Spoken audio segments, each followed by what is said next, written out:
విరిజల్లు 6వ భాగం.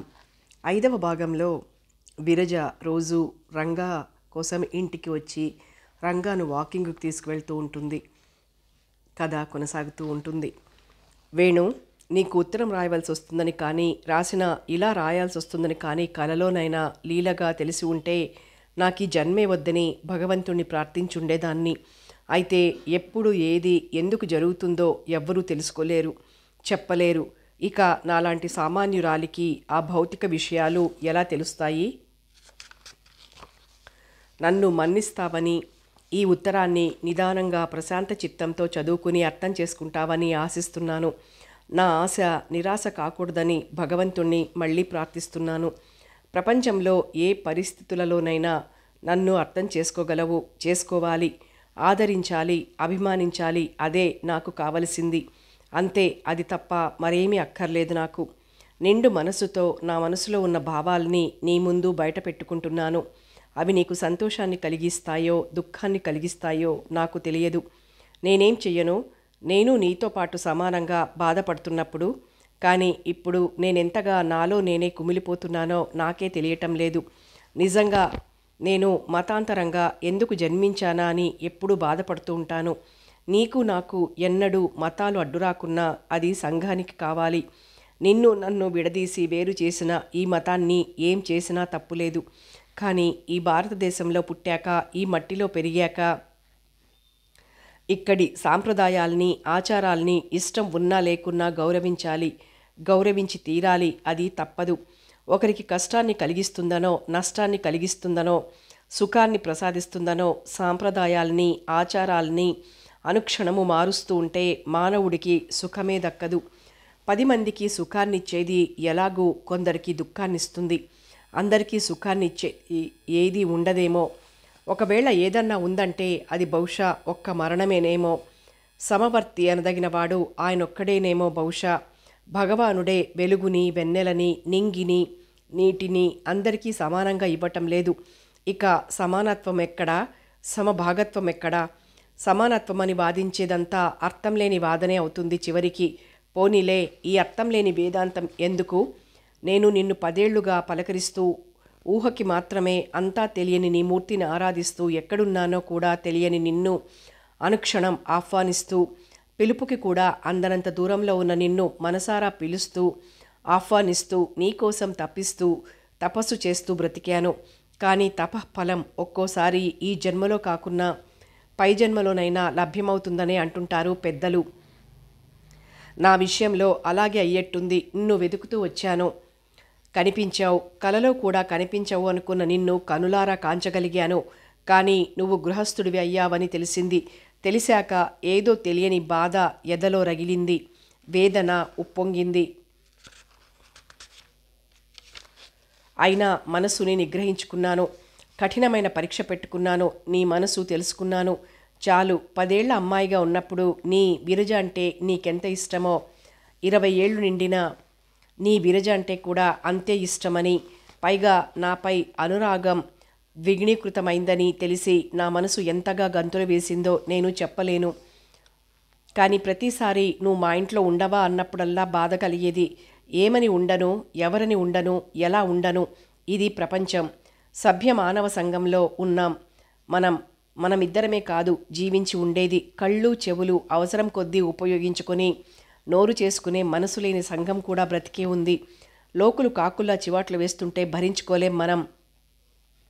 ఆ బాధ ముందు మనం కలిసి జీవించే సుఖం ఏపాటిది? నీతో చెబితే బాధపడతావని నీతో చెప్పలేదు. ఇప్పుడిక తప్పదు. ఇప్పుడైనా చెప్పకపోతే నువ్వు అర్థం చేసుకోలేవని, ఆ తర్వాత కలిగే అనర్థాల్ని గ్రహించుకోలేవని, నా మౌనంలో ఉన్న వేదనని గ్రహించుకోలేక అంగీకారంగా తీసుకున్నావు. ఎలా విడమర్చి చెప్పను? అందుకే ప్రతి పర్యాయము నేను వచ్చే జన్మలోని నీ దానిగా పుడతానని చెప్పేదాన్ని. నువ్వు అడిగినప్పుడల్లా తప్పక పుడతానని చెప్పేదాన్ని. నిజం వేణు, తప్పక పుడతాను. వచ్చే జన్మ అనేదే ఉంటే అందులో ఏ జన్మ అయినా సరే నేను నీలోనే ఉంటాను. జడభర్తుడిలో ఎప్పుడూ అదే ధ్యాసతో మరణిస్తే అదే సిద్ధించి తీరుతుంది. అందులో నాకు ఏమాత్రం సందేహం లేదు. వెనుకటి జన్మలో బహుశా మనిద్దరం కలిసే ఉండి ఉంటాం. నిజం, నాకు ఏదో అభౌతికమైన ఊహాతీతమైన శక్తి ఉద్బోధిస్తూ ఉంది. మనం కలిసిమెలిసి ఉన్నాం, ఒక శరీరంగా ఉన్నాం. లేకపోతే ఈ జన్మలో ఇంతటి అనురాగం సిద్ధించదు.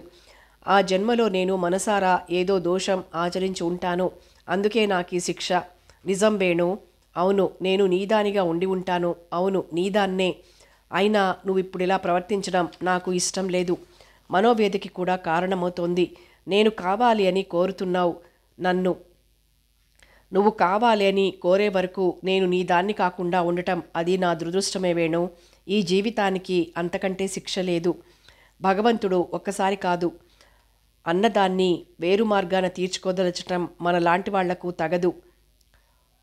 ప్రతిసారి నువ్వు నన్ను కోరుతున్నప్పుడు నేనెంతగానో బాధపడుతున్నా నిన్ను బాధ పెట్టాల్సి వస్తుందనే మౌనంగా బొమ్మలా ఉండేదాన్ని. అంతే వేణు, మరేం లేదు. నీ బాధని భరించలేకే అలా ఉండేదాన్ని. నా శరీరంలోని ఏ ఒక్క అణువైనా నీకు వ్యతిరేకంగా జవాబు చెప్పడానికి సాహసించదు వేణు. అది నా అదృష్టం అనుకోనా? తుచ్చమైన ఈ దేహంపై మీకు ఆశ ఎందుకు వేణు? ఈ రక్త మాంసాలపై భ్రమ ఎందుకు? పవిత్రమైన ఆత్మ నిర్గమిస్తే దీన్ని కాకులు పొడుస్తాయి, కుక్కలు చీల్చివేస్తాయి, అగ్ని దహిస్తుంది, వాయువు తోడవుతుంది, జలం తనలో కలుపుకుంటుంది, మట్టి కౌగిలించుకుంటుంది. పాంచభౌతికమైన ఈ దేహంపై ఆశ ఎందుకు? రంగురంగుల శరీరాలతో రకరకాల ఆకర్షణతో చిత్ర విచిత్రంగా ఆ భగవానుడు ఈ రంగు బొమ్మల్ని సృష్టిస్తాడు. సామాన్యులు వాటిని చూచే భ్రమిస్తారు. కానీ నువ్వు కూడా నా వేణు, నేను ఎప్పటికీ నీదాన్నే. ఆ ఒక్క మాట చాలదా వేణు? వెనుకటి జన్మలో నేను నీ ఇల్లాల్నే, అందులో అబద్ధం లేదు. రాబోయే జన్మలో నిన్నే దైవంగా పూజించేట్టు వరం పొందటానికి హరిహర తపస్సు చేస్తాను. నిజం వేణు, నాకు ఈ జన్మ కల్లా ఉండే కోరిక అదే. నీకు పండంటి కుర్రాడు కలగబోతున్నాడు. బంగారం కంటే పసందైన భార్య ఉంది. ఇంకా ఎందుకిలా చెప్పు? ఆమెకు ఎంతో అన్యాయం చేసిన వాళ్ళమవుతాం.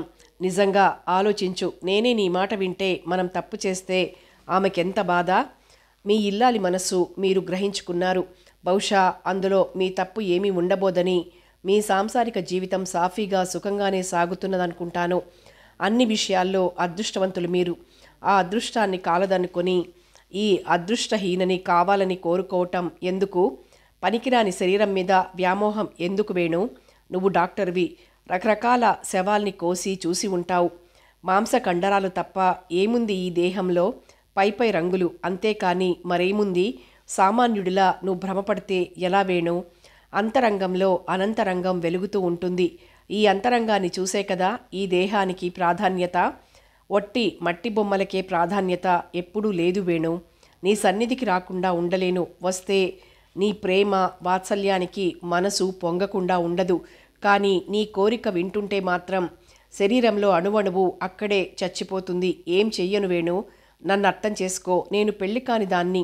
అయినా మనసా నీకే. నువ్వు పెళ్ళైన వాడివి. సంఘంలో గౌరవనీయులుగా పరిగణింపబడే మనం సామాన్యుల్లా చరించితే దానికి భద్రత ఏముంది? తప్పు కాదా వేణు? అయినా ఎందుకింత వ్యామోహం నా మీద? తెలియక అడుగుతాను. అందంగా ఉంటే చిత్తం ఎందుకు చలించాలి? వద్దు వేణు, ముఖ్యంగా నీ వంటి డాక్టర్లకి అది వద్దు. ఒక్క మాట, నన్ను మన్నిస్తావు కదూ? ఎప్పటిలా చిన్నప్పటి నీ విరజలా నన్ను చూస్తానంటే నీ దగ్గరికి మళ్ళీ వస్తా. లేక నాలో నీకు యవ్వనమే కనిపిస్తే ఇంక రాను. రాకుండా ఉండలేనని తెలుసు కదా నీకు. రాకుండా ఏం చేస్తాను? ఎలా ఉండగలను? అసలు ఈ శరీరం మిగిలితే కదా నీ వద్దకు రావటం, రాకపోవటం అనేది ఉండటం. ఆ స్థితే సంభవిస్తే త్వరగా వీలైతే అతి త్వరగా ఈ శరీరాన్ని త్యజించి మరో జన్మని వెతుక్కుంటూ అప్పుడు ఎప్పుడూ నీ వద్దే ఉండేలా కోరుతాను. నీ మనసును అర్థం చేసుకోకో నాకు కలిగిన వేదని నీకు తెలుపుతున్నాను. మన్నించు వేణు, నీ మనసుకి బాధ కలిగిస్తున్నాను. ఎప్పటికీ నీ విరజ. మురళికి ఉత్తరమంతా చదివి వినిపించి దాన్ని దాచేస్తూ కాల్చేస్తూ అన్నాడు. అతని కళ్ళు ఎర్రగా ఉబ్బి ఉన్నాయి. ఈ ఉత్తరంతో పాటు విరజ భయం కూడా ఇలాగే మండిపోవాలి. ఏదైనా నీ మనసులో కల్మషాలుంటే అవి దీంతో పాటే దగ్ధమైపోవాలి. విరజ లాంటి స్త్రీ స్నేహం పూర్వజన్మ సుకృతంలో లభ్యమైంది. అలాంటి దాన్ని కోరుకుంటారే గాని అవివేకంగా ఎవరూ పోగొట్టుకోరు. ఒక్క క్షణం ఆగి ఎంత బాధపడిందో పాపం. నాతో చెప్పలేక, మనసుని అణుచుకోలేక ఆ సందిగ్ధావస్థలో ఎంతగా వ్యధ చెందిందో. నేనెంత పాపిని మురళి. మిత్రుని ముందు బహిరంగంగా ఏడ్వటం ఒక్కటే తక్కువ. మంచివాళ్ళు కూడా తప్పులు చేస్తారు వేణు. కానీ దిద్దుకోవటంలో ఉంది వాళ్ళ వివేకం అంతా. కాదు మురళి, ఆమె రాసింది చూడు కొన్ని మాటలు. బొమ్మలా కూర్చున్నానని మీకు బాధ అవుతుందని. అబ్బా, ఆ మాటలు నా గుండెను చీల్చివేస్తున్నాయి. నిప్పులో సజీవంగా మనిషిని పడవేసినా అంత బాధ కలగదేమో. ఎంత క్రూరుడిని మురళి. ఆమెను ఎంతగా నొప్పించానో, ఎంత దుఃఖించిందో. నెమ్మదిగా వీపుపై తట్టి అన్నాడు. జరిగిపోయిన దాని గురించి బాధపడితే లాభమేమిటి? ఇక ముందు ఏం చెయ్యాలో నిర్ణయించుకోవేణు. నిర్ణయించుకోవటం ఏముంది మురళి? ఆమె చెప్పింది కదా, నా మనసు విప్పి ఆమె పాదాల ముందు పరుస్తాను. ఆమె ఇష్టమే నా ఇష్టమని, ఆమె ఇష్టానికి వ్యతిరేకంగా ఒక్క అంగుళం కూడా ముందుకు కదలనని రుజువు చేస్తాను. నన్ను నమ్ముతుంది. నన్ను నమ్మలేకుంటే ఇంకెవ్వరినీ నమ్మలేదు. అది నిజం మురళి. ఆమెకి నాపై ఎంత మనసుందో తెలుసుకోవటానికి ఆ పునర్జన్మ ప్రసక్తి చాలదు. ఆ విషయం అంత సున్నితంగా మృదువుగా చెప్పటం ఎవరికి చేతనవుతుంది? ఎంత నాగరికత లేకపోతే అలా రాయగలుగుతుంది? నేను నీదాన్నే వేణు అనింది. ఆ మాట చాలదు నన్ను స్వర్గంలో తిప్పటానికి. నిజమే వేణు, కానీ ఆమెని చాలా బాధ పెట్టావు. అందుకు మాత్రం నిన్ను క్షమించరాదు. ఏం చెయ్యను మురళి. అనాలోచితంగా కొన్ని మాటలు బయటపడుతూ ఉంటాయి. వాటి అర్థం బహిరంగంగా ఎప్పుడూ భిన్నంగానే ఉంటుంది. నాకు తెలుసు ఇలా అవుతుందని. తెలుసంటే తెలుసని కాదు, తర్వాత ఏదో ఒకసారి ఊహ అలా వచ్చేసింది. మనసు బయట పెట్టే వరకే గౌరవం ఉండేది. ఆ తర్వాత అంతా గంగా భవానీ పాలే. అందుకే మనసులో దాచుకుని ప్రేమించటం కన్నా మరో దివ్యమైంది లేదు. ఆమెను చాలా బాధ పెట్టాను. కన్నీటితో కాళ్ళు కడిగినా దోషం తీరదు. నా శిరసు వంచి పాదాల దగ్గర వాల్చిన తప్పు తగ్గిపోదు. అనాలోచితమైన కార్యాలు ఎప్పుడూ అంతరంగాన్ని చిత్రహింస పెడతాయి. స్థితప్రజ్ఞత్వం లేనివాడికి ఏం చెయ్యను మురళి. ఆమె మళ్ళీ వచ్చాక క్షమాపణ చెప్పుకో. ఆమె ఎప్పుడైతే క్షమిస్తుందో అప్పుడే ఆమె బాధ తొలగినట్లు, నీ దోషం తగ్గినట్లు. వివరంగా నీ మనసు వెల్లడి చేయి. భాష కందని భావాన్ని వెలువరించు. అతను మాట్లాడలేదు. శ్రావణ మేఘాలు పోతరించిన ఏనుగుల్లా కుమ్ముకుంటున్నాయి. వాటి మదగంధం ఇప్పుడో అప్పుడో నేల రాలేటట్టుంది. దిగంతాలకి అవతల ఏముందోనని చూస్తున్నట్లుగా చూస్తూ అన్నాడు. ఆమె వద్దకు వెళ్ళడానికి జంకుతోంది మనస్సు. ఎలా ముఖమెత్తి చూపాలి, ఎలా పలకరించాలి? మనసులోని భావం మాటగా మారే వరకు అర్థం మారిపోయిందని ఎలా చెప్పాలి? తప్పుగానిదైనా చిన్న తప్పులాంటిది మానవుడిని ఎంతగా కృంగదీస్తుంది మురళి. మేరువంత మనిషి అయినా తప్పు చేసేసరికి కృంగి అణువంతవుతాడు. మనిషి నిలబడటానికి, కృంగిపోవటానికి మనసే కారణం. ఎంత చిత్రం మురళి. ఉన్న విషయాల్నే తరచి బాధపడటం కొందరి వ్యక్తుల ప్రత్యేక లక్షణం. దోషం ఉన్నా లేకపోయినా దోషారోపణ జరిగేందుకైనా అవకాశం ఇచ్చేట్టు చేశామే అని కుమిలిపోయేంత సున్నిత మనస్తత్వం గలవారికి అనుక్షణం మోసాలతో, ముఖస్థుతి మాటలతో, నక్క వినయం ప్రదర్శించే మానవులతోనే ఈ ప్రపంచం నిండి ఉందన్న విషయం తెలీదు. అందుకే వాళ్లల్లో అస్పష్టం కాని అమృతమైన మనస్సుంటుంది. వర్షం వచ్చేట్టుంది. పదమురళి రానివ్వు, కొంచెం శాంతి అయినా చిక్కుతుంది. బాగా నానితే నవ్వి అన్నాడు. నానిపోతామని కాదు నా భయం, త్వరగా వెడదామని. ఇక మనసును మళ్లించుకో ఆ విషయాల నుంచి. ఇంతగా ఉత్తరం రాసినా ఆమె మరీ అంత నిర్దయురాలు కాదులే. నిన్ను అర్థం చేసుకుంటుంది కూడా.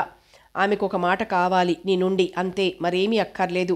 అందుకోసమే ఉత్తరం రాసింది. ఏ విధమైన బంధాలు లేని అనుబంధం కావాలి, అంతే.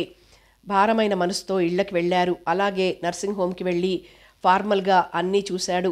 ఒక్క మాట అయినా మాట్లాడలేదు. నిర్వికారంగా రౌండ్స్ ముగించుకుని వచ్చాడు. ప్రమీల ఏదో చెప్పబోతే మళ్ళీ వస్తానని చెప్పొచ్చాడు.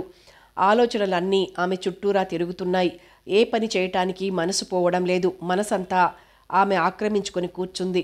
ప్రతి క్షణం ఉలిక్కిపడుతూ శరీరంలో ప్రతి అణువు దగ్ధమవుతుంటే బాధతో ఆమెని గురించి ఆలోచిస్తూ గడుపుతున్నాడు. ఎదురుగా ఉన్న పేషెంట్లో ఆమె కనిపిస్తూ ఎందుకిలా చేశావ్వేణో అని అడుగుతోంది. మందుల బాటిల్లోంచి తలెత్తి చూస్తూ అలా ఎందుకు కోరావ్వేణో అని అంటోంది. నీ ఉద్దేశం అది కాదు కదా అంటోంది. నేను అచ్చమైన ఆడదాన్ని, బలహీనత నాలో ఉంది, అందుకే అలా అనుకున్నాను. కానీ నీ అర్థం అది కాదు కదూ అని అడుగుతోంది. స్టెథోస్కోప్ అతని గుండెపై గుచ్చుకుంటూ అందులోంచి అంటోంది విరజ. నీ మనసెంత మంచిది వేణు, స్నేహానికి అనురాగానికి చిహ్నానివే. అలాంటి నువ్వు ఎలా అడిగావ్వేణు? అలా అడగలేదని చెప్పవు. భారమైన మనసుతో తల పట్టుకొని కూర్చుంటే 2 చేతుల్లోంచి కర్ణపుటాలు ధ్వనించేట్టు అడుగుతోంది. నేను నీదాన్నే వేణు. నేను, నా శరీరం, నా మనసు, నా సర్వస్వం నీదే. నీ పాదాల వద్దే అర్పిస్తాను. కానీ వచ్చే జన్మ వరకు ఆగు. ఈ జన్మలో నీకు ఆ అదృష్టం లేదు. నేను నీతో కలిసి మెలిసి ఉండలేను. నన్ను మన్నించు వేణు. భరింపరాని వేదనలో అనుకున్నాడు విరజ. ఎంత బాధ పెట్టాను నిన్ను. నన్ను భగవంతుడు కూడా క్షమించడు. కానీ నువ్వు మన్నిస్తావు విరజ. నన్ను నమ్ము విరజ. నీ మాటకి మనసుకి భంగం రానియను. మన స్నేహం చిరకాలం వర్ధిల్లాలి. అంతే విరజ, అంతే. అలాగే దుఃఖంతో విచారకరమైన వదనంతో వెళ్ళి పడుకున్నాడు. భోజనానికి లేవండి బావా. దగ్గరగా వచ్చి గుండెలపై చేయి వేసి మెల్లగా నిమురుతూ అంది. మెల్లిగా ఆ చేయిని తొలగించి మరోవైపు తిరిగి పడుకుంటూ అన్నాడు. ఆకలిగా లేదు సావిత్రి, నువ్వు భోజనం చేయి. చిలిపిగా నవ్వుతూ అంది. ఎందుకు బావా? ఎక్కడైనా మధ్యలోనే వేశారేమిటి ఓ డోసు? చిరాగ్గా అన్నాడు. ఎక్కడా అవలేదు. ఎక్కడైనా అయ్యుంటే ఆకలిగా లేదు అనే కర్మ పట్టలేదింకా. నిజంగా తినబుద్ధి కాలేదు. మరి ఆకలి కాలేదంటారేం? రండి బావా. చెయ్యందుకొని లాగడానికి ప్రయత్నిస్తూ అంది. ఆ చేతిని అలాగే విసుగ్గా లాక్కొని అన్నాడు. వెళ్ళు సావిత్రి, నాకు మనసేం బావులేదు. కోపం తెప్పించకు. ఆశ్చర్యపోయింది. ఏనాడు అలక కోపం ఎరగని తన బావ ఇలా అంటున్నాడేమిటా అని. అంతలోనే ఆమె స్త్రీతత్వం మేల్కుంది. మరుక్షణం దాని చెల్లెలు మొలకెత్తింది. వెడతాన్లేండి. మనసులో ఏదో పెట్టుకుని ఎవరి మీదో కోపాన్ని ఇంట్లో ప్రదర్శిస్తే మేమేం చేస్తాం? ఏదైనా తెలిపితేనే కదా తెలిసేది. నిరసనగా అన్నాడు. అవును, నీలాంటి వాళ్ళకి చెబితేనే కానీ తెలీదు. ఒక్కసారి చెప్పినా తెలీదు. అర్థం లేకుండా విసిగించకు సావిత్రి. వెళ్ళు ప్లీజ్. మనసు పాదరసం లాంటిది. అది ఎటు వంచితే అటు వంగుతుంది. ఉష్ణాన్ని శీతలాన్ని సమాన వేగంతో అందుకుంటుంది. అదే వేగంతో వదులుతుంది. భర్తగారి ఎత్తిపొడుపులోని వ్యంగ్యాన్ని గమనించింది. బాణానికి బాణం వదలటం శౌర్యవంతుల లక్షణం. తగ్గితే గొప్ప తగ్గిపోదు. అవునులేండి, మేమే బిఏలు ఎంఏలు చదివామా ఏమన్నానా? మాకు చెప్పిన అర్థం కావటానికి, మీతో తిరుగుతూ మీ మనసును అర్థం చేసుకోవటానికి మా యోగ్యత ఎంత? మాటకి మాట తెగులు. అస్త్రాల కన్నా శస్త్రాల కన్నా పదునైన వేగవంతమైనవి ఎదుర్కోళ్ళ. అతని మనసు బగ్గుమంది. చిచి, ఏం మనుషులు! మండే మంటలో ఇంకొంచెం ఆజ్యం పోయటం తప్ప మరేమీ చేయలేరు. నన్ను చంపకు సావిత్రి. వెళ్ళు. నన్ను విసిగించకు. అంతకంటే ఏమీ చెప్పలేను. నువ్వు బిఏ ఎంఏ చదివినా చదవకపోయినా నువ్వనుకునే వాళ్లతో సమానం కాలేవు. ఎందుకు ఆ ఏడ్పు? వెళ్ళిక. మనిషి అప్రయత్నంగా నోరు జారాడు. ఏడ్పు కాకపోతే మరేముంది బావా? నేను తగనని తెలిసి నన్ను కట్టుకొని మరొకరితో పోల్చి ఇప్పుడు తగనంటే ఏం చెయ్యను? చెప్పండి. పోనీ నన్ను చంపేయండి. మీ మనసుకు అప్పుడైనా శాంతి లభిస్తే చాలు. పళ్ళు కొరుకుతూ లేచి కూర్చుని రెండు చేతులా ఆమె గొంతు చుట్టూ చేర్చి ఫిట్ వచ్చిన వారి మాదిరిగా అన్నాడు. నిజంగా చచ్చిపో. అలా అయితే నిన్ను నా జీవితంలో మర్చిపోలేను. నా జీవితం సుఖంగా శాంతిగా ఉంటుంది అప్పుడైనా. ఆమె జవాబు చెప్పకుండా కన్నీరు కారుస్తోంది. ఎలాంటి వారిలోనైనా ఓ రాక్షసుడు ఉంటాడు. ఇదిగో ఇలాంటి సమయంలో బయటకొస్తాడు. అయితే దాని జీవితం ఒక్క క్షణమే. ఒక్కసారిగా స్మృతి వచ్చినట్లయితే ఆ చేతులు తొలగించి దగ్గరకు తీసుకుంటూ అన్నాడు. ఎందుకు ఇలా పిచ్చిగా ప్రవర్తించి నన్ను పిచ్చివాడిని చేస్తావు సావిత్రి? మనసు బాగాలేనప్పుడు పలకరించి తిట్లు తిని నువ్వు బాధపడి నన్ను బాధ పెడతావెందుకు? ఎంత చెప్పినా అర్థం చేసుకోలేవు. బావంటే పిచ్చి అభిమానం తప్ప మరేమీ తెలియదు నీకు. నాకు కోపం తెప్పించవద్దు సావిత్రి. నేను కోపంలో పశువు కన్నా హీనంగా తయారవుతాను. నా బంగారు సావిత్రి, ఇంకెప్పుడు కోపం తెప్పించవు కదూ? తలూపుతూ అంది. మీకు కోపం తెప్పించి మీతో 4 చివాట్లు తింటే తప్పేముంది బావా? తిట్టింది నా బావే గాని మరొకరు కాదుగా. పాపిష్టిదాన్ని. బాధపడుతున్న మిమ్మల్ని ఇంకా బాధించాను. లేవండి బావా, కొంచెం ఎంగిలి పడుదురు గాని. ఆమెని అలాగే హృదయానికి హత్తుకుని కన్నీరు తుడుస్తున్నాడు. భార్య అంటే ఇలా ఉండాలి. నవరసాలు ఒలికించాలి. అప్పుడే జీవితంలో జీవం ఉంటుంది. ఆమె నవ్వింది వెన్నెలలాగా. అతని భుజాలపై చేతులు వేసి ముఖంలోకి చూస్తూ అంది. భర్త అంటే కూడా ఆమె మాటని పూర్తి చేయనివ్వకుండా మూసేశాడు పెదాలతో. నమస్తే డాక్టర్. ముద్దులొలికే కుమారునెత్తుకుని నవ్వుతూ పలకరించింది ప్రమీల. బొద్దుగా ఎర్రగా మెరిసే కళ్లతో నల్లటి వెంట్రుకలతో ఎంత అందంగా ఉన్నాడు బాబు. బలంగా ఉండటంలో మరీ అందంగా ఉన్నాడు. ముంజేతుల వద్ద మడత పడింది.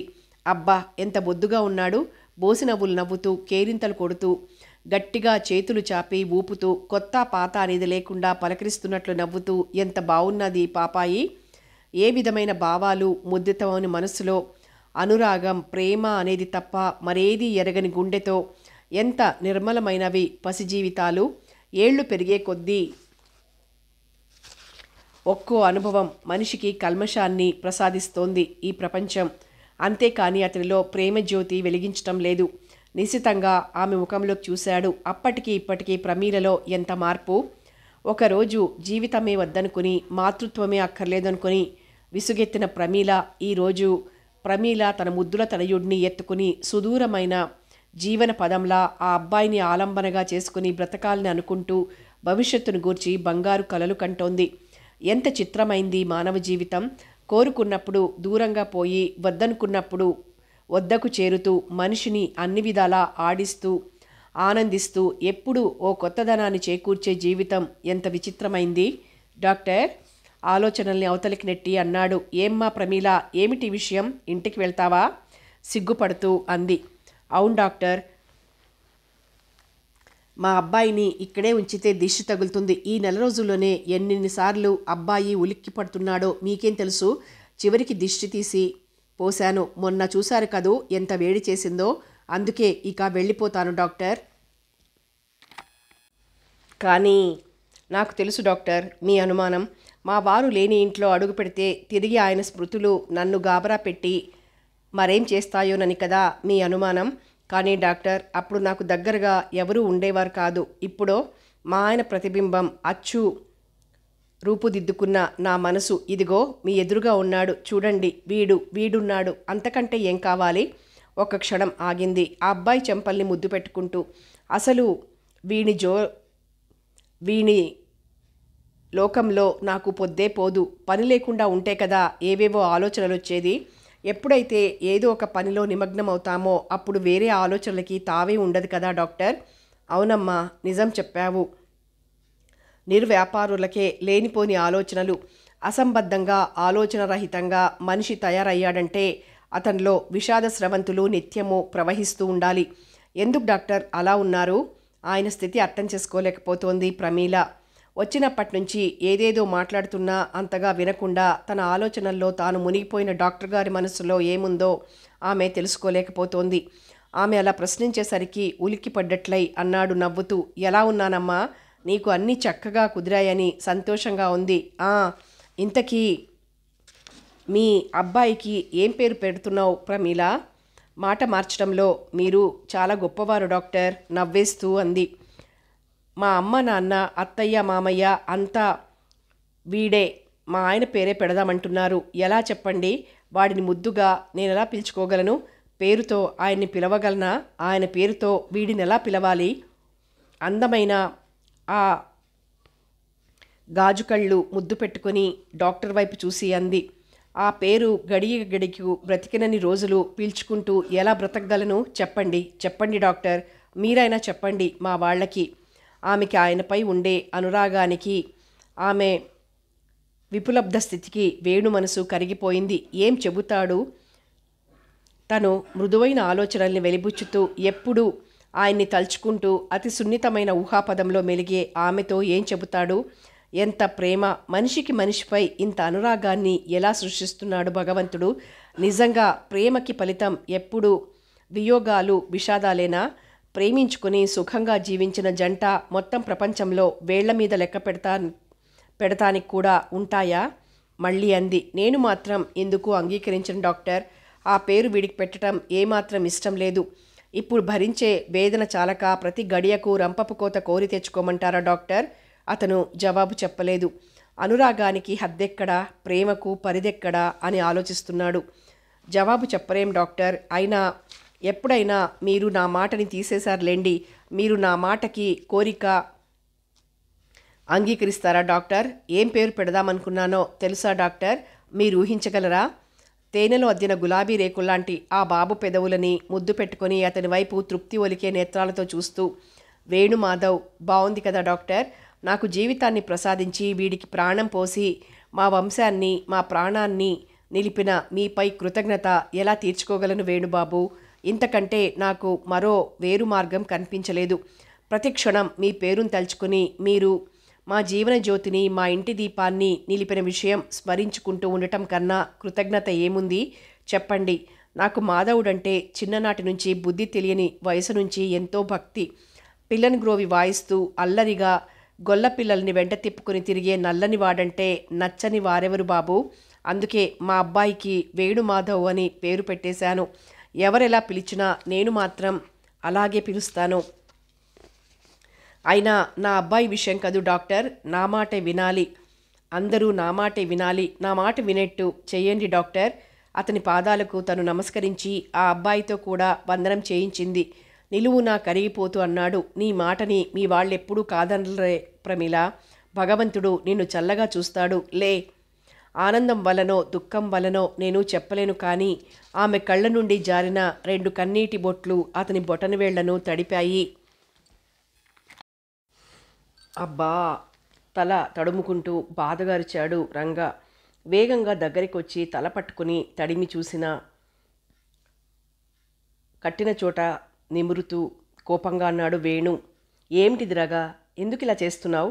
నీకేదైనా కావాల్సొస్తే మమ్మల్ని పిలిస్తే రామా? నడుచుకుంటూ తడుముకుంటూ వచ్చి దెబ్బలు తగిలించుకోవాల్సిన అవసరం ఏముంది చెప్పు?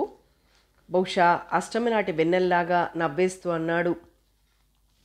అలవాటు కావాలి బావా, దెబ్బలు తగిలించుకోవాలి, బొప్పెలు కట్టించుకోవాలి, అనుభవం సంపాదించుకోవాలి. ఎప్పుడూ మంచంలో పడుకుని లేదా కుర్చీలో కూర్చుని అంతులేని ఆలోచనలలో మునిగి చావమంటారా చెప్పండి బావా?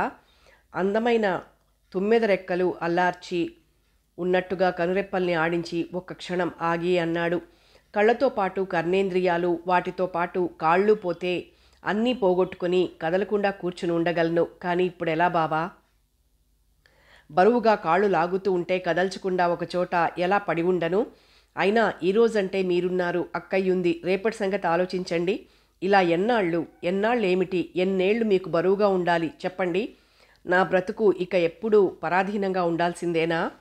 అతను చెప్పే ఒక్కో మాట విషలిప్తమైన శరంలా గుచ్చుకొని నిజాన్ని వెలికితీస్తున్నా అతన్ని మళ్లించడానికి అని కోపంగా అన్నాడు. అదే లౌక్యం, బ్రతుకుల్ని దిద్ది తీర్చే బంగారు బాట. నీకు అనవసరమైన ఆలోచనలు ఎక్కువయ్యాయి. నిజంగా దెబ్బలు వెయ్యాలి రంగా. అప్పుడు చదువుకోకుండా అల్లరిగా తిరుగుతున్నా ఆడుతున్నా నాకు కోపం వచ్చేది కాదు. కానీ ఇలా అనవసరంగా మనసుని పాడు చేసుకుని లేనిపోని దుఃఖాన్ని తెచ్చుకుంటే మాత్రం నేను సహించలేను రంగా. ఎదుటివారిని గాయపరిచే మాట పొరపాటును కూడా బయటికి రానివ్వరాదు. మన దుఃఖం మనం దాచుకోవాలి అంతే. అది మందికి పంచితే నిట్టూర్పుతో కూడిన మందహాసంతో అన్నాడు. విపరీతమైన అభిమానంతో అంటున్నారు మీరు, అంతకు మించి మరేమీ లేదు. కానీ నేను చెప్పిన దానిలో నిజం ఉందో లేదో మీ మనసుకు తెలియదా బావా? పోనీలేండి, ఎదుటివారి మనసును నొప్పించవద్దన్నారు. అందులో మీ వంటి వారి మనసును నొప్పించడం మరీ దోషం. ఇక ముందు జాగ్రత్తగా మాట్లాడతాను. ఎందుకో అతని గొంతు బొంగురుపోయింది. ప్రేమగా అన్నాడు వేణు. రంగా, వివేకాన్ని ఎప్పుడూ మంచి మార్గంలో పెట్టాలి. పెడమార్గంలో ప్రసరించడానికి ప్రారంభిస్తే ఇక దాన్ని ఆపుకోవటం కష్టం. ఆలోచనల్ని సద్వినియోగం పరుచుకోవాలి రంగా. ఏం చేయమంటారు బావా? ఆ బావ ఏం జవాబు చెప్పగలడు?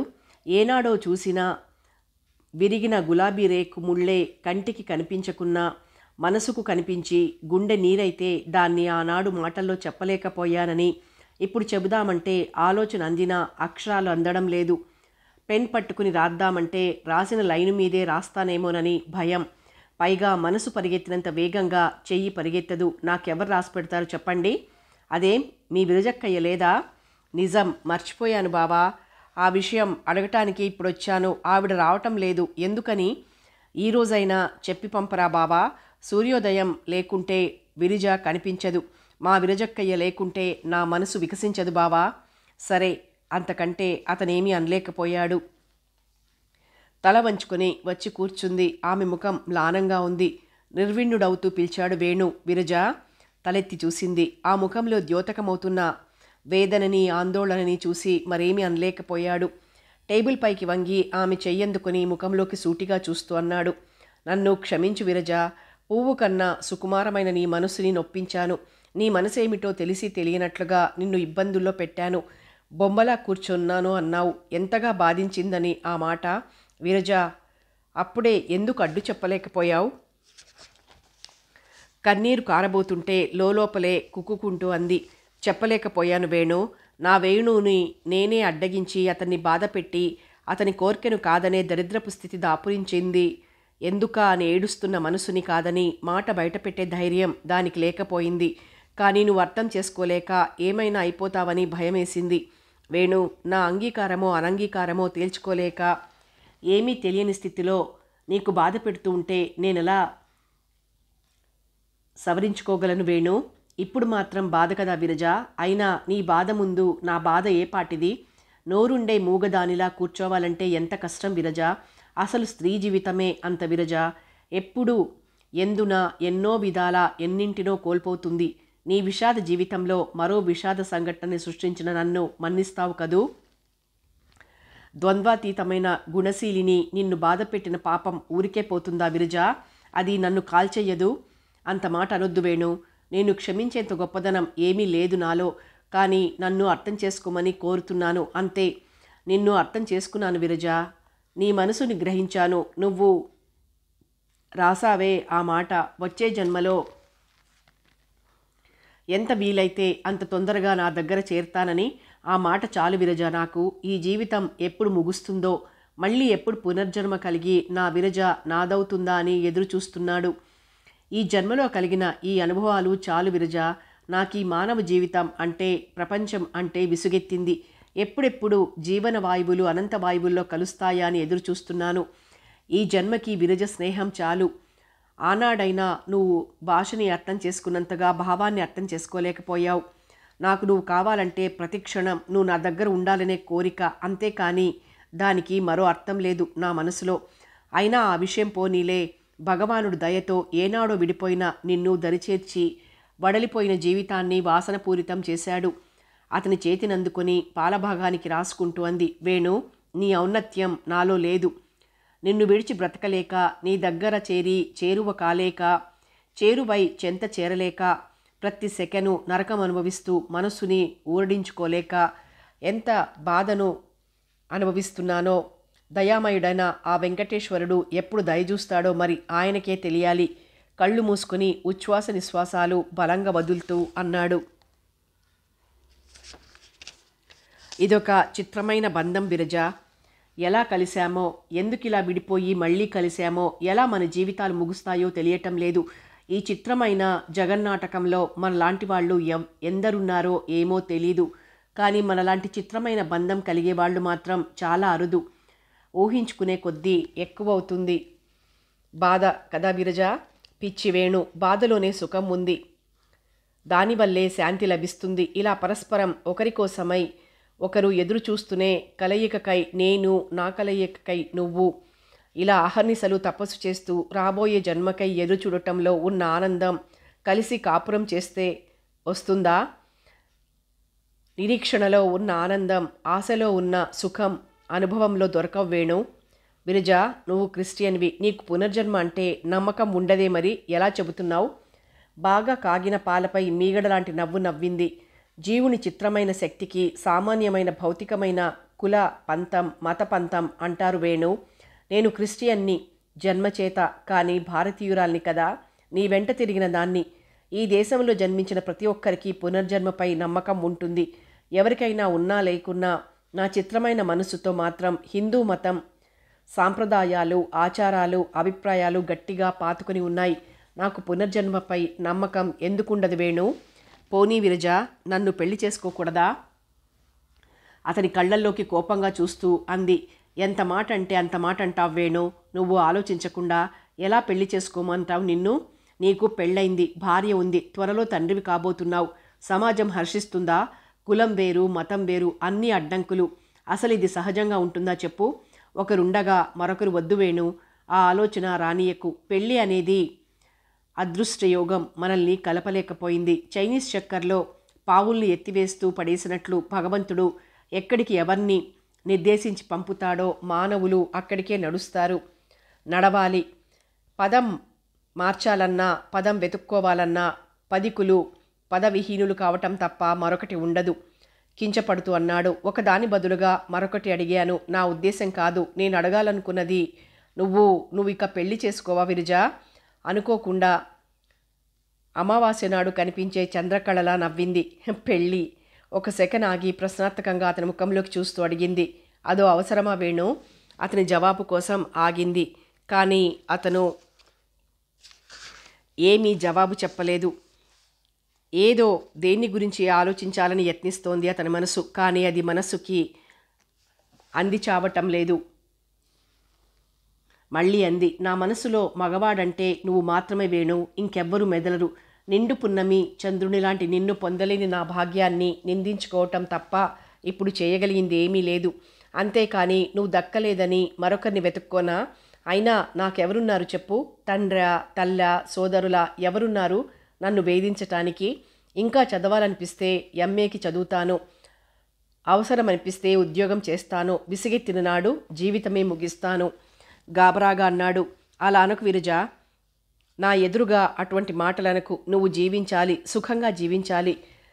నీవు దక్కినంత మాత్రాన జీవితం ముగించాలనుకోవటం అర్థం లేని మాట. బ్రతికి ఉంటే భోగభాగ్యాలు అనుభవించలేకపోయినా ఒకరిని ఒకరం చూడగలుగుతున్నామనే తృప్తి అయినా ఉంటుంది. భారమైన మనసు కొన్ని సెకండ్లు మాట్లాడనివ్వలేదు. మళ్ళీ అన్నాడు, పెళ్ళి అనేది అంత అవసరం కాకపోయినా ప్రకృతి శక్తుల్ని జయించటానికి, సమాజంలో గౌరవం పొందటానికి అవసరమే. ఏ పరిస్థితుల్లోనైనా పెళ్ళి అనేది అవసరం అనిపిస్తే చేసుకోవటానికి వెనుదీయకు. నువ్వు కోరిన వారిని చేసుకో. ఏ మధుర క్షణాలలోనైనా నేను గుర్తుకొస్తే ఎప్పుడైనా సరే నేను అతను చెప్పలేకపోయినా దాన్ని అలాగే విడుస్తూ అంది. ఆమె కళ్ళల్లో తిరిగిన నీళ్లను మాత్రం విడవలేకపోయింది. పోనీ వేణు, ఆ విషయాలన్నీ భవిష్యత్తులో ఎప్పుడో జరగబోయేవి. అసలు జరగకపోవచ్చు కూడా. వాటిని గురించి ఎందుకు ఆలోచన? నాకు ఆలోచన కాకుండా మరేముంది విరజ? ఎప్పుడు బాధ పెట్టానే అనే విషయం మనసులో వేధిస్తూ ఉంటే శాంతి వెనకగా ఎంతగా కుమిలిపోవాలో కదా. ఎందుకు ఇలా చేశానో కదా అని ఇప్పటికీ నా మనసులో తెలియని ప్రశ్న బయలుదేరుతూనే ఉంది. ఆ క్షణం అలాంటిది వేణు, అంతే. అందులో నీ ప్రయత్నం ఏమీ లేదు. మనం అంతే నిమిత్త మాత్రులం. అయినా దాన్ని మర్చిపోయానెప్పుడో. నువ్వెందుకు మర్చిపోలేకపోతున్నావు? అలా అని మనసుని సరిపెట్టుకోలేకపోతున్నాను విరజ. నిమిత్త మాత్రులం అన్నదానికి అన్నింటా నిమిత్త మాత్రులం కాదా? దుఃఖించటంలో మాత్రం నేను నిమిత్త మాత్రుడినే కదూ. కుర్చీలోంచి లేచి లైట్ వేసింది. బయట నుంచి మెల్లిమెల్లిగా చీకట్లు గదిలోకి రావాలని యత్నించాయి. టేబుల్ పై కూర్చుని అతని చెయ్యి అందుకుని అంది, వేణు, అన్నీ మర్చిపో. నీ విరజే. నీ చిన్ననాటి విరజగా మాత్రమే నన్ను గుర్తుంచుకో. అంతే చాలు. ఆనాటి సంఘటనలు అవి అన్నీ మర్చిపో. నేనెప్పటికీ నీదాన్నే. నన్ను బాధించటం అనేదే లేదు. నాకు దుఃఖమే లేదు. మన మధ్య స్నేహితంలో ఏమాత్రమైనా కించదనం లేదు. లేకుండా ఉండాలి. నువ్వు నేను ఇంతే మన సంబంధం. దీనిలో ఉన్న పవిత్ర బంధం మరి దేనిలోనూ లేదు. ఇక వెళ్తాను. అన్నీ మర్చిపో, కానీ నన్ను గుర్తుంచుకో. చివరి మాట నవ్వుతూ అంది. అతను కూడా లేచి సాగనంపుతూ అన్నాడు, నీ మనసుకు శాంతి లభిస్తే అంతే చాలు. ఏది ఎలా అయినా పర్వాలేదు. కానీ మన మధ్య రంగా నలిగిపోయాడు. ఈ 2 రోజులుగా అతనికి నీ సాన్నిహిత్యం లేక ఎంతగానో దుఃఖిస్తున్నాడు. విచిత్రమైన ఆ అబ్బాయి ప్రేమపూర్వకమైన అంతరంగానికి సంతోషిస్తూ అంది, ఇప్పుడే వెళ్తాను. దుఃఖంలో ఉన్నవాడికైనా సుఖంలో ఉన్నవాడికైనా రోజుకి గంటలు 24. కానీ అనుభవంలో మాత్రం సహస్రాధికం. రాస్తున్న లెటర్ ప్యాడ్ని పక్కకి పెడుతూ అన్నాడు, ఎందుకిలా చేశావు విరజ? అర్థం కాక తెల్లబోతూ అడిగింది. ఏం చేశాను వేణు? నీ మనసు నొప్పించే పని ఏదైనా చేశానా? చెప్పు వేణు, చెప్పు, దిద్దుకుంటాను. అస్తమిస్తున్న సూర్యుడిని అందుకోవటానికే అన్నట్లు పరిగెడుతోంది ఓ మేఘం. అయినా అది అతన్ని అందుకుంటుందో లేదో ఆ కిటికీలోంచి కనిపించదు. చూడకున్న మేఘానికి అతను అందడని బుద్ధి చెబుతూనే ఉంది. విషాదంగా అటు కేసి చూస్తూ అన్నాడు, నా మనసంతా విప్పి చెప్పాను నీకు. అయినా నువ్వు నన్ను బాధించడం మానలేదు. ఉదయం సాయంత్రం నిన్ను చూడందే ఉండలేను. ఈ మాటంటే నువ్వు నవ్వుతావు, ఏవేవో సాకులు చెబుతావు. ఎందుకు ఈరోజు ఇంత ఆలస్యం చేశావు? 5:30 దాటాక ప్రతి సెకను నీ కోసం ఎదురు చూడటంలో నాకు భారంగా గడుస్తుందని నీకు తెలియదా? ఉండే 1 గంటలో నువ్వు ఇలా ఆలస్యంగా రావటం, తిరిగి వేళకు వెళ్ళటం ఎలా ఉంటుంది చెప్పు? మానవుడి జీవితమే అల్పం. అందులో సగం యామిని మింగేస్తుంది. మిగతా సగం వయసులో పగటి నిద్రకు కాలక్షేపానికి వ్యయం చేసేవాళ్ళని ఏమనాలి? అలా ఉంది నాకిప్పుడు. ఉండేది గంట. అందులో నీ ఆలస్యం సగం దోచుకుంటే మనసు దాచుకోలేని నేను ఎంతో బాధపడతాను. అబ్బా, చీటికి మాటికి అలిగేది ఇంకా పోలేదా వేణు? ఉదయం మీ ఇంటికి రాలేదని ఇప్పుడిలా రంగాని పలకరించొస్తున్నాను. ఆలస్యమైంది. ఇంతకే ఇంత ఆవేదన? అనుభవించే వారికి తెలుస్తుంది. కాలం దాటాక అనుక్షణము నువ్వు వస్తావని రెమ్మ కదిలినా కొమ్మ కదిలినా పండుటాకు రాలినా ఎండుటాకు గలగలమనినా నువ్వే వస్తున్నావని ఎదురు చూడటం, నువ్వు రాకపోతే నిట్టూర్పు విడవటం, మళ్ళీ ఏదో కావటం, నువ్వే వస్తున్నావనుకోవడం ఎంత అడియాస. వీటి మధ్య కొట్టుమిట్టాడుతూ సదా బలహీనంగా ఆలోచించే మనసుతో వేగవలసి రావటం ఎంత బాధ, ఎంత వేదన అర్థం చేసుకోలేవా విరజ? ఆమె ఏమీ జవాబు చెప్పలేక మౌనం వహించింది. నాకేమీ అక్కర్లేదు విరజ. ఈ జీవితంలో ఇక ఆశలు కానీ ఆశయాలు కానీ లేవు. దినానికి ఒక్కసారి కనిపించి మనసారా ఓ మాట మాట్లాడి పెడితే చాలు, అంతే. ఇంకేమీ అక్కర్లేదు. సుఖం వద్దు, సంతోషం వద్దు, శాంతి ఉంటుంది, అంతే చాలు విరజ. దినము అలవాటైన నువ్వు ఒక్కరోజు రాకపోతే మనసెంత శూన్యంగా ఉంటుందో తెలుసా? అనుక్షణం అన్నింటా నువ్వే నిండుకుంటావు. నువ్వు ఎదురు చూడటంలోని బాధను అనుభవిస్తే తెలిసేది. అయినా విరజ, ఎందుకు ఇలా చేస్తావు? నీ మనసుకి, మనసులోని మమతకి, అవ్యాజాను రాగానికి, అకారణంగా నాపై ప్రవహిస్తున్న నీ ప్రేమ సుధకి కృతజ్ఞతగా నీపై ప్రేమని నిలుపుకోవటం కంటే నేనేం చేయగలను వేణు? హేమంతంలో సూర్యోదయానికి పూర్వం బంతిమల్లెలా ఉన్నాయామె కళ్ళు. ఇలా నిండు మనసుతో భగవంతుణ్ణి పూజించినట్లు పూజిస్తూ ఉంటే నా అదృష్టానికి పొంగిపోనా? నా యోగ్యతకి కృంగిపోనా? అటు ఇటు తేల్చుకోలేక రాత్రిళ్ళు ఒక్కోసారి నిద్ర అనేది ఎరగక ఎర్రబారిన కళ్ళతో మరురోజు ఉదయమే వస్తే ప్రేమగా బాధగా నువ్వు నా ఆరోగ్యాన్ని గురించి ప్రశ్నిస్తే నా మనసులోని వేదనని దాచుకోవాలనుకున్నా దాగకుండా ముఖంపై ప్రస్ఫుటిస్తూ ఉంటే కారణం అడుగుతున్న నీకు జవాబు చెప్పలేక ఎంతగా నాలో నేను కుమిలిపోతానో తెలుసా వేణు? నాకంటే అభాగ్యురాలు ఇంకెక్కడుంటుంది? అన్నింటా వంచింపబడ్డాను. ఇలా ఇరువురము హృదయద్వారాలు తెరుచుకుంటే బాధలే ప్రవహిస్తున్నాయి కానీ ఆనందం ప్రవహించటం లేదు. అదే నా కర్మ విరజ. ఏ జన్మలో ఎవరి ప్రేమని తిరస్కరించానో ఏమో ఈ జన్మలో నీ ప్రేమకు బలి అవుతున్నాను. నిన్ను దక్కించుకోలేని దౌర్భాగ్యపు స్థితి. ఎందరూ ఎన్ని జన్మలో. ఒక్క క్షణం అతనిలో ఏదో మెరుపు మెరిసినట్టు అన్నాడు ఉద్రేకంగా. జన్మల వరకు ఎందుకు విరజ? నాకు ఇప్పుడు జ్ఞప్తికొస్తోంది. మనం చదివేటప్పుడు మన ఊరి రెడ్డిగారి అమ్మాయి కూడా చదువుతుండేది గుర్తుందా? కృష్ణవేణి అని. మనతో పోటీపడి చదవాలని యత్నించేది. నేను ఎవరో సినిమా యాక్టర్లుగా పోలిస్తూ వెక్రించేవాడిని. పారిపోయేట్టు ఎంతో అందంగా ఉండేది. అలంకరణ కూడా తక్కువేం కాదు. కథ కొనసాగుతుంది.